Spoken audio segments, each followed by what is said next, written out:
Hello, everybody, and welcome back once again to the High School Sports Beat. I'm Dave Yates. It is time now for the High School Notebook, and that means it is time for Matt Trabold to join us. Matt, thanks for joining us once again. Thanks for having me on. All right, let's talk some high school football. No action around here this fall, but some Section 5 standouts still got to show their stuff recently. Yeah, so a Section 5 football season this school year, due to what was being said at the state level during these COVID-19 times, is not supposed to happen until March if it is to start up.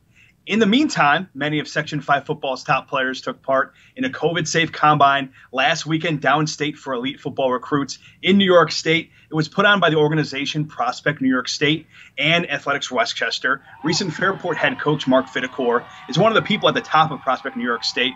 One position group where Section 5 players particularly did well was running backs. In the top speed drill, Victor's Rushawn Baker, who is a big back at 5'11", 222 pounds, he placed first. Aquinas' Will Benjamin was third. Spencer Port's Khalees Beeman was fourth.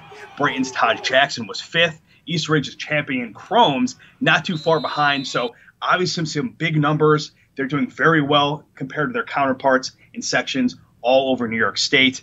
And speaking of Brighton, I mentioned Todd Jackson a second ago. Brendan Klaskins led the quarterbacks in top speed and the standing long jump. Other Section 5 guys that performed well were UPrep's Sincere Burrows, Aquinas' Manny Russell, Victor's Marcus Hampton and Isaiah Kauser, Batavia Notre Dame's Mark Sanders Jr., Livonia Stefan Gwynn and Alex Minahan, East Ridge's Noah Bowens, and Brighton Sam Taranjo, among others. If the Section 5 football season happens, this is just showing it's going to be a doozy. Well, obviously not the kind of stuff you want to show on the field, but still, it's something to get noticed. That's definitely. And some others getting noticed. How about some women's hockey going D1 and some Section 5 standouts making names for themselves there as well? So not all sports are happening as planned right now for obvious reasons, but Division I ice hockey is for the most part. Penn State women's hockey has not one but two Rochesterians that play a role. Second on the team in goals and points right now is freshman Fairport native Kiara Zanon. She's also one of the stars of the Team USA U18 national side. She scored versus Lindenwood in her second ever collegiate game and also netted one versus Syracuse. Junior and former Brighton Barons star Renee Gancarosa also gets her share of playing time for the Nittany Lions. Last season, she set a program record for points in a season by a defender with 18. That was 6 goals and 12 helpers.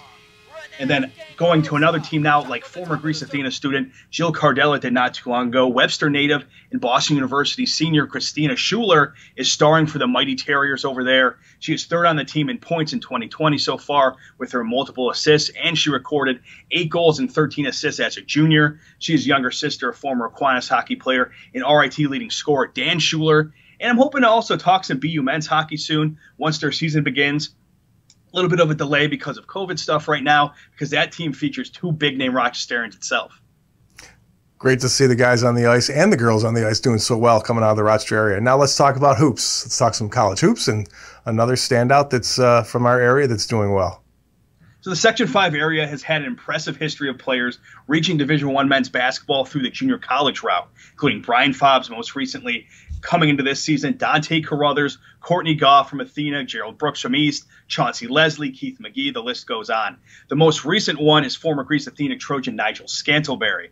He is now starting at the point for Danielle Marshall at Central Connecticut State. He started his college career at Niagara County Community College. In his debut for CCSU, Scantlebury began his D1 career with a couple buckets and 5 assists versus a very good UConn team this season, and then followed that up with double-digit scoring performances back-to-back fashion versus Army and Hartford, the second one being an efficient 14-point outing. He's had a lot of assists to go along with that, some steals as well. Scantlebury was part of one of the most dominant regular season boys basketball teams I have ever seen here with that 2017-2018 Athena 3-headed backcourt monster of him, Pat Meisenzahl, Christian Jones. You love to see Nigel doing super well, and for it to become this kind of success so early on through a very interesting route. I really respect that JUCO college route. Yeah, it obviously served him well, and it serves a lot of people well too. Hey, Matt, always a pleasure, sir. Great stuff. Thanks for having me on. All right, we'll see you again next week. Take care. We're back with more of the High School Sports Beat right after this.